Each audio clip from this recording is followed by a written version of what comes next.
You're listening to Contesting Wrestling, Minisode 40. 40 of these bad boys. I thought this was Contesting Buttholes. And then that is later. That's for that's okay. Contesting Wrestling After Dark. Where we don't. I mean, there's a lot of implied butthole usage in wrestling, or at least they're around. You're all aware of. I'm aware of them when we're watching wrestling, certainly, and what's going on. Oh, they're everywhere. Yeah. People, at least one per person historically, has been the case. That's the theory. That's the working theory. I'm taking a biology class right it's now. Our best science so far. Yeah, they had there was a chapter in the textbook about this. Guys, Evan is taking Horse Anatomy 101. We're all very proud. Well, because that's when you start learning science, you start with the horse. And you move bigger. out from you there. Can see all the parts. Yeah, it's way easier to point to stuff. Yeah. Well, you have to be a horse doctor before they'll let you be the real doctor. Ben would know, yes. Yeah, exactly. Well, because wait, which cartoon am I thinking of? Which we should be. You're thinking that's of real from life, Rick and Morty. That's from Rick and Morty. But it's Rick and Morty. Yes. Rick and Morty. It should be understood that that medical professionals who work with animals they're just making it up. They don't teach anything in any of those schools. I'm sure. I'm done. I'm done with that. Veterinarians. Shout out to our amazing vet tech program at Mercy College. Oh, it well. really is. It's one of our best programs. Dude, one of my best friends, she was in school, like, aiming to be a vet for many years, and, like, that shit is, you think medical school for people is competitive. It's so much worse if you're trying to be a vet, and you have to be a doctor for at least, like, 6 species if you're a vet. Like, that's the thing. You gotta know all snakes, of those different pieces. Birds, the other animals. Yeah, and then the hiring process. You're doing great at that biology class. The hiring process, since you're working with animals, they throw 5 of you into a pit with lions, and only the last one alive gets the job. Yeah, you have to win the trust. It's usually of the lion. Yeah. So that's why we have all the lion vets. It is. If I worked in a zoo, I'd make people fight walruses. Walrus. I'd make them fight hippos because hippos are evil. Oh yeah, hippos kill the most people out of any animal that kills people. Really? Hippos kill at least in Africa. Hippos kill people for sport, man. They really do. Because they understand they have the power to fight back. Just like dolphins are the only other species that has sex for fun, they are the only species that murders for fun. As we currently understand it, I bet we're gonna add some species to that list at least before we wipe out all the other life on this planet. Well, the more they smarten up to how bad we are for them. Yeah. Right. There is a process of ensmartening happening. Yeah. So being attacked by herds of dolphins or pods of dolphins, and herds of hippopotamus sounds almost as brutal as how they described Shawn Michaels was attacked behind a nightclub one day in the mid-'90s. That's right. Which led to... Is that where this video came from? Yes. Is that what happened? Yes. Because we watched this and I was like, did Shawn Michaels die? This in was the 90s? This was the story leading up to the Owen Hart-Shawn Michaels match. Yeah, okay. Because they thought Shawn was going to have to retire because of his concussion problems that Owen Hart added to with the insecurity. Okay. Yeah. That makes so much, because I'm watching this, and at first I was like, maybe it's just sort of a career retrospective, and I'm like, I hadn't been wrestling for that long at this point, and so it's just like, it's definitely a video that you would play at somebody's funeral. So we watched Tell Me a Lie, the music video they produced for Shawn Michaels at this time in his career. If you were a wrestling fan at the time, that song is burned into your memory forever because of how effective this video was. They really got across the idea of a wrestler who could really have been the greatest of all time being snatched away in his prime due to injuries because he was beaten up by a bunch of hippopotamuses and dolphins outside of a nightclub. Dozens of them, man. Dozens of them. It certainly wasn't just 2 guys Shawn got drunk and mouthy with. It was dozens of wild animals concussed him, and then Owen Hart, who's tougher than all of them. Owen Hart is. And it worked on me, that's for sure. Sean made me feel a lot of feelings at the time. Yeah. And as one of the big reasons, I think, why he got over as well as he did at the time, I'll attribute to this kind of marketing in this music video. You can find it on YouTube. Just look for Tell Me a Lie. It's very famous. Right, because they had to get the completely conceited freaking male stripper guy some sympathy, you know? Right. That was hard. The guy who calls himself a sexy boy. Yeah, you had to feel for him. It's a song that, while it's not one of those like, oh, we need a song that is almost exactly this other song but legally distinct. It's not exactly Like that for the Candle Six in the Flags Wind. theme.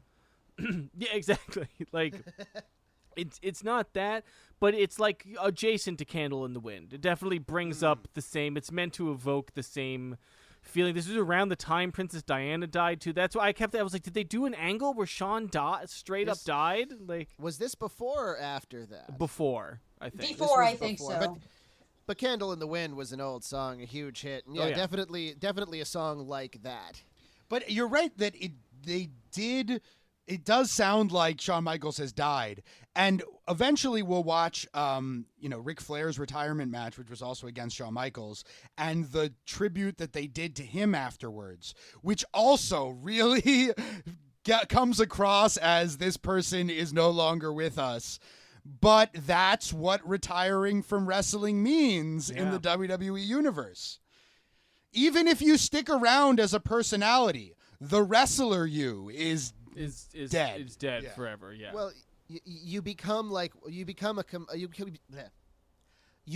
a neutral NPC if you're seen again. You'll be seen in backstage sketches as, hey, look, the guys are here. Or you might have a line or two with some of the young guys. Maybe Randy Orton will give you the RKO and everyone will gasp about Sure. how he attacked an old guy.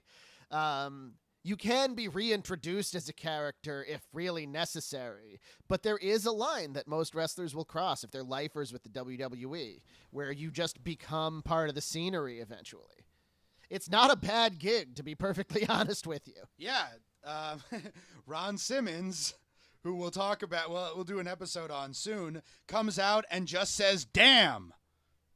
That's it. That's what he gets paid for. And Like, that's awesome the for him. goal. Life Yeah. goals. Yeah. yeah, he shows up and puts an exclamation mark on backstage sketches, and it's because he had a very distinct way of saying damn that his friends all noticed. And you can hear Chris Jericho doing his impression of Ron Simmons saying damn on video before that was his gimmick, because it was just cool.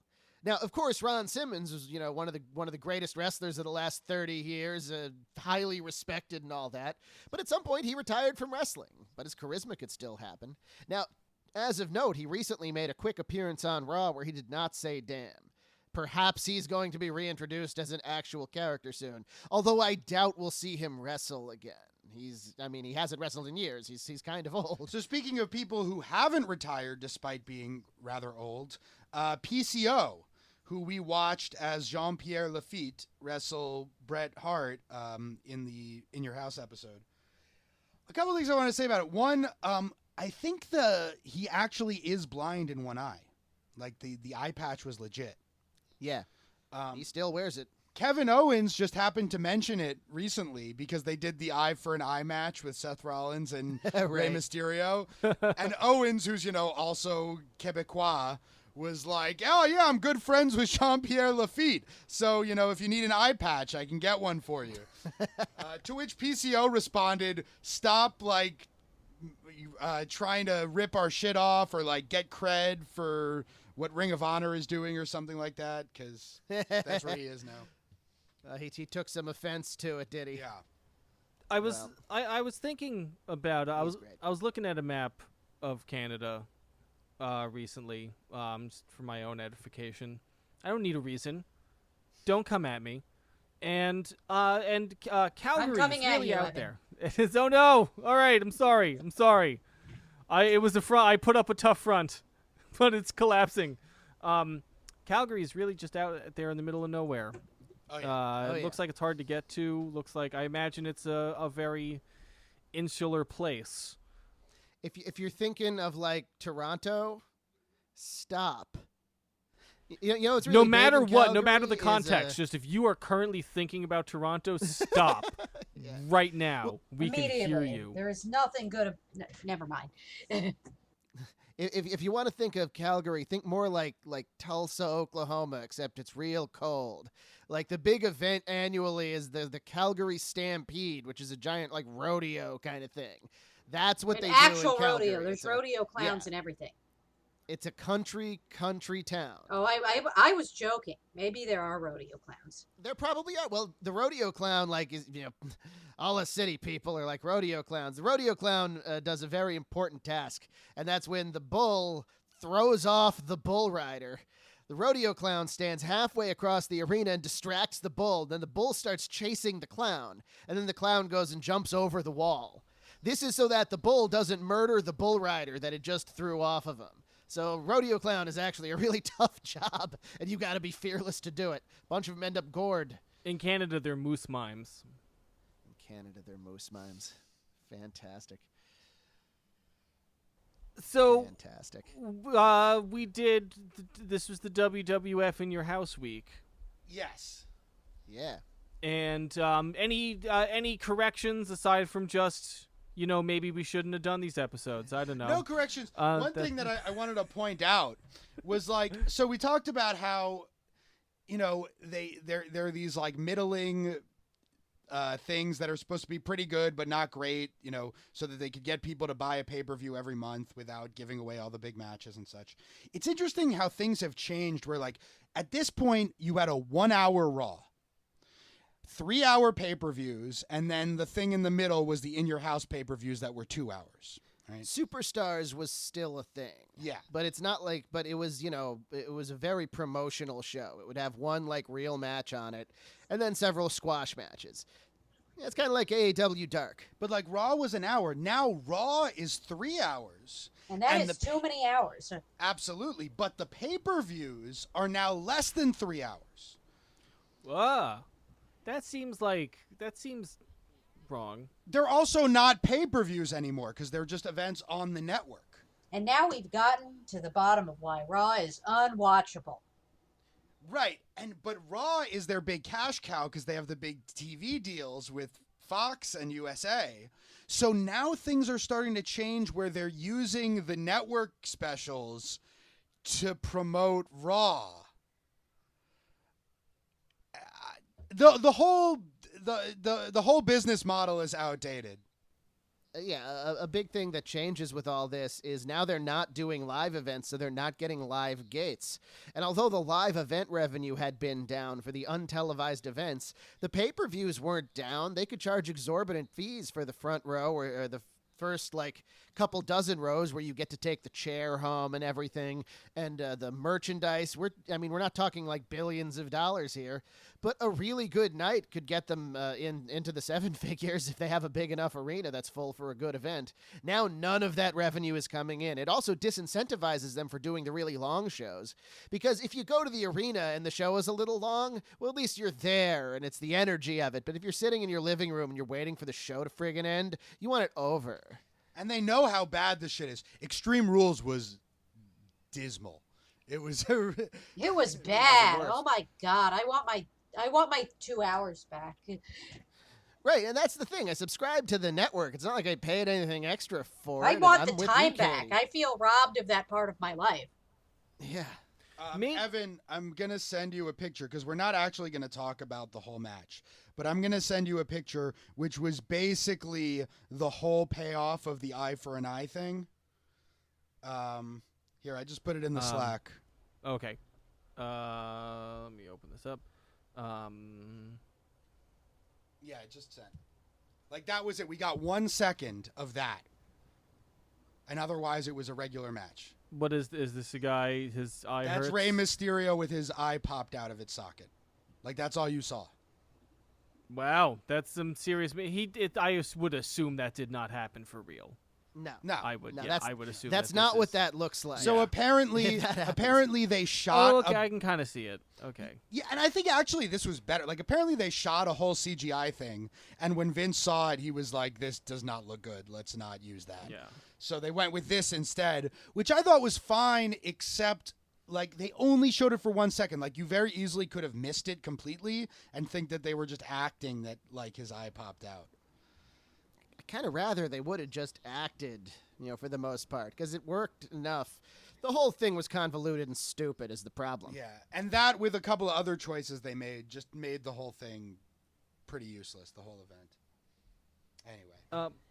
I was gonna say, just to your previous point about like length, I cannot imagine. Maybe it's a wrestling fan thing. Maybe I'm just getting older. But the idea of like a 3-hour event that I'm at home watching versus a 3-hour event that I have to go to, and it's like it's not even a contest. Just 3 hours of standing. And then I guess live events are like less. Not standing. You get a seat. Most of the time, most wrestling there are seats, and also, dude, just being part of wrestling. Yeah, like being I there guess. is a whole different kind of thing. Well, I mean, one day, hopefully, when arena wrestling comes back, and arena wrestling will come back, we'll take you to an arena show, like a real, Madison Square Garden or whatever arena show. And you won't understand until you go to that what I really mean when I say the audience is, in fact, a participant in these matches. Like, They we went to are, that one right? Ring of Honor show years ago, and that was cool. But yeah, but it But, wasn't. like, I wasn't like I didn't know about all the stuff.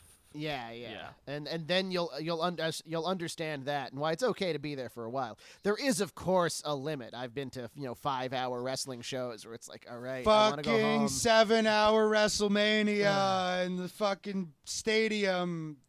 Did you ever think you'd go to a WWE show longer than those old Ring of Honor shows? No, because I thought they knew. Like, Yeah. they were smart enough to know that less is more with these things, and that you don't want to burn your audience out. I was reading about how James Cameron announced, that he's delaying production and the release, because he's worried about his crew and he doesn't want anybody to get coronavirus. So he's delaying the theatrical release of Avatar 2 through 5. Avatar 2, 3, 4, and 5. Yeah. Will be coming out in 2022, 2024, 2026, and 2028, respectively. It's amazing because Avatar's not a good movie. No. Especially if you go. I remember I saw it in theaters, and I got like 45 minutes into it, and I was like, I want to leave. I would walk out and just say whatever do I spent this, but I was like with a bunch of people because it's not but once again. In my house, sure. I'll watch fucking Avatar. I saw sure. Avatar at my house when I was in that enormous apartment where one of my roommates had that enormous television with the sound off, and I thought it was great. You honestly, Because That might be first off, I'm you sure it was much better that way. you 100% absorbed every single story beat. First It off, looked really story? cool. I don't need to see Yeah. 4 more of What them. story? What story? Avatar has gotten even worse in the ensuing years, given that we have this other thing called Avatar that's wonderful. And oh yeah, and also just how it's like a settler colonial fantasy that I mean. It is, remember, I got remember that from the beginning. Yeah. but just how much worse that is now in Right, in light of, and because I remember even like years ago, one of the first like images I ever came across on Facebook after joining Facebook in 2008, or I guess maybe I joined in 2007, so maybe this was like a couple years into Facebook existing, was somebody had written out a description of Dances with Wolves. And then, which is a vastly more offensive settler colonial fantasy, and just crossed out like specific names and specific things that happened and replaced them with the Avatar specifics. But it was literally the exact same story. Specifics like unobtainium. Honestly, you know what? As terrible, Unobtainium. Ugh. Thanks, as I had terrible as repressed that that. as terrible as that is, and as upsetting as it was.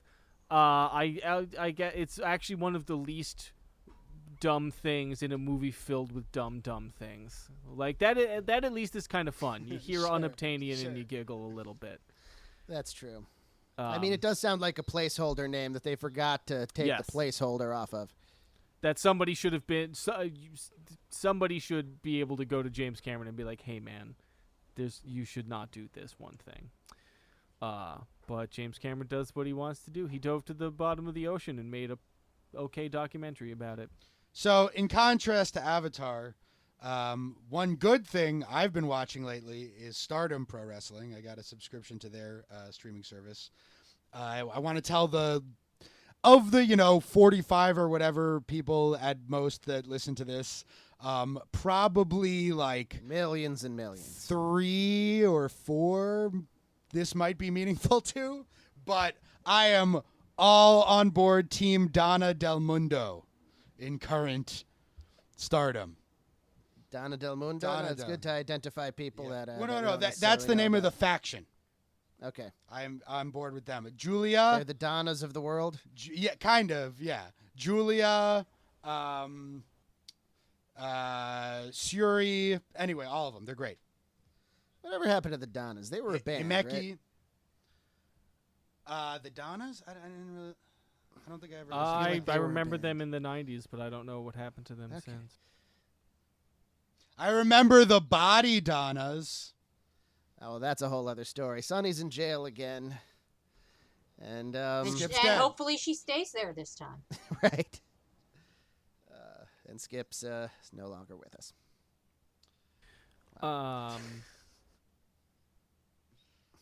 I'm thinking of something more positive here. Yeah, It's cool we're- news. I I know. watched a little of that Stardom. It was cool. They're yeah, they're But all pretty Oedo good. Tai has the best theme music. We've lost Evan completely now. Wait, like, do you mean like literally on the Zoom, or just that? No, I'm no, staring no, off no. into You're just nothing? staring Yeah, off. No, yeah, no. that's. Look, We have I alienated you completely. Yeah. yeah. Okay, I got something positive before we end this out. Is last night on or the other night on Dynamite, they had Eddie Kingston come on out, and Eddie Kingston of most of the independent wrestlers I've ever seen or met deserves to get signed. You know, in an age where a lot of people, especially AEW, gets criticized for this, a lot of people come out and do a lot of pretty looking moves. Eddie Kingston came out, cut a 2-minute promo, then sold his leg for 10 minutes, and everybody went insane. Please use this guy; he's incredible. Yes. That's my Oh my positive God, 2 that cents match on was that. pay-per-view quality. Had me on the edge of my seat. You know, I will say I have been, now it's been a couple weeks now that I haven't watched any wrestling because we recorded a whole bunch of episodes in advance so I could take this class. And part of me misses it. Part of me misses it just a little bit. Like, I haven't gone to go watch any in this time, but I am looking forward to it returning to my life. No dreams of suplexes dancing in your head yet, though. Not quite yet. I mean, I guess I do have my normal. I will say my, the revenge fantasies I have when I think about fighting people who I disagree with on Facebook in real life, and I imagine has taken on more of a wrestling characteristic, I will say. You know some moves now. Yeah, exactly. Yeah. Before it used to be a lot more of a mind game to I become best friends with their family and then get their family to slowly alienate them and that kind of stuff. But now it's a lot more just doing suplexes to Trump supporters I went to high school with, that kind of thing. So that's that's fun. If you want to stoke the burgeoning like of wrestling, watch Dynamite. If you want to forget about all of that, watch Extreme Rules. You'll never want to watch wrestling again.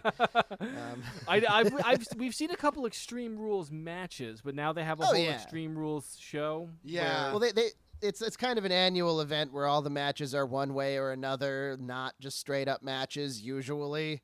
But they called it the freak show at Extreme Rules because they had what I would say is the worst yet of the cinematic matches in the swamp with Braun Strowman and Bray Wyatt. The less said about that, the better. One kind of interesting thing they did, it wasn't a great match, but Dolph Ziggler got to pick the stipulation for his title match against Drew McIntyre, and he came out. That was good. And he's like, it's an Extreme Rules match. And everyone's like, okay, great. He's like, but only for me. LOL.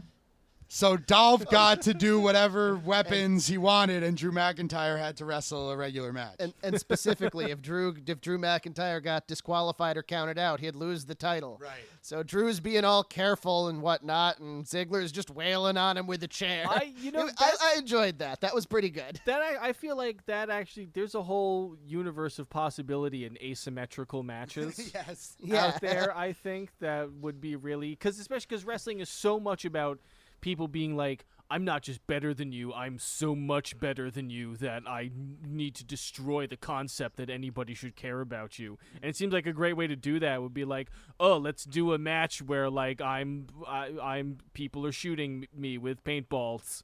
Or like for me it's a ladder match, but for you it's like a tables match or something like that. One guy can only use ladders and the other guy can only use tables. And the finish has to be the one guy's about to climb the ladder to get the belt, and he gets shoved off the ladder through a table.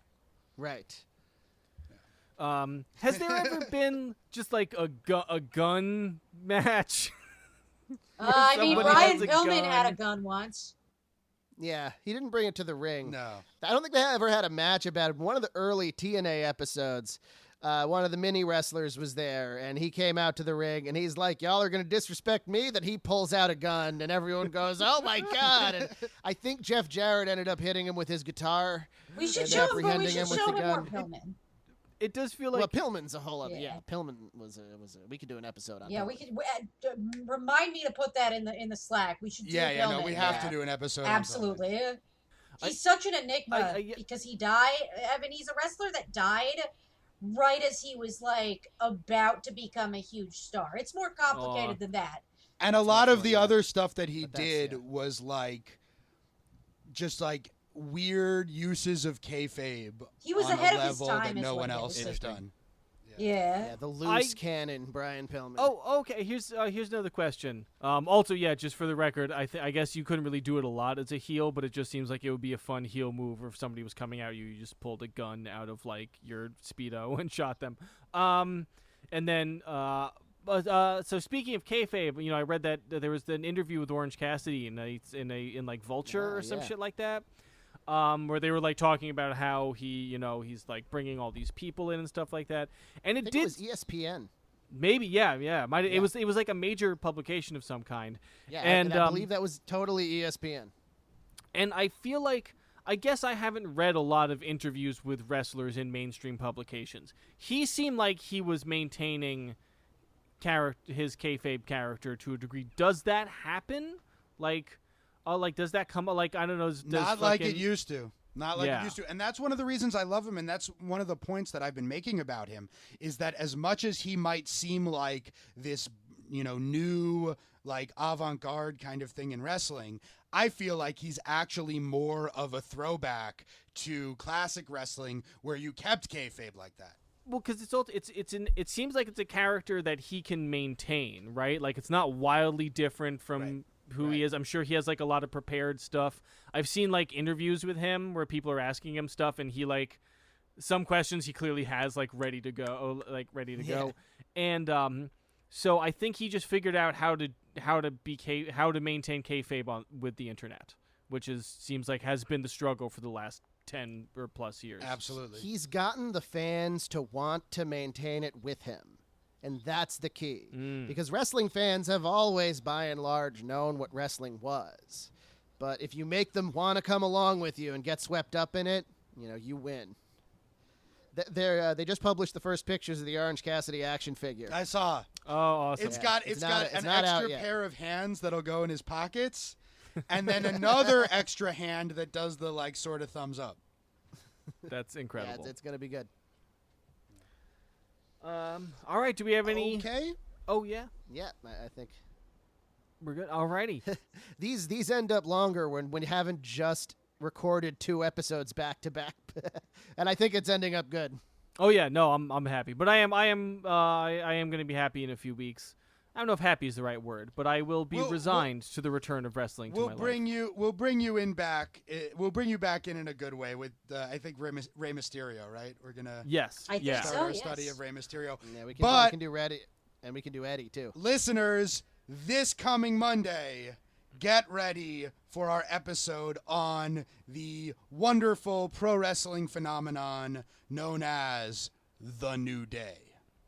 It will truly it's be gonna a be new a great day episode. on Monday. I had probably the most we had a lot of fun fun. with this. Yeah, the New Day episodes that are coming at you next week are probably the most fun I've had watching wrestling in the whole time we've been doing this. And I will also I'll give you this bit now. I will not personally rest until Big E is a goddamn superstar, because I don't understand why they don't realize that he is the most. Honestly, I would say he is visibly talented in a way, just exudes talent in a way. I feel like that, like Chris Jericho is the only other wrestler that we've covered so far that I feel like oozes talent in a similar fashion. So get ready for that. Well, it's going to be exciting. Follow us on Twitter. Now they've got you. They do. They got me now. Now you have to watch to see what they do with Biggie and cheer so that they push him. Well, we'll keep you posted. Follow us on Twitter @ContestingW. This has been We love you. Contesting Wrestling. We love you. Bye.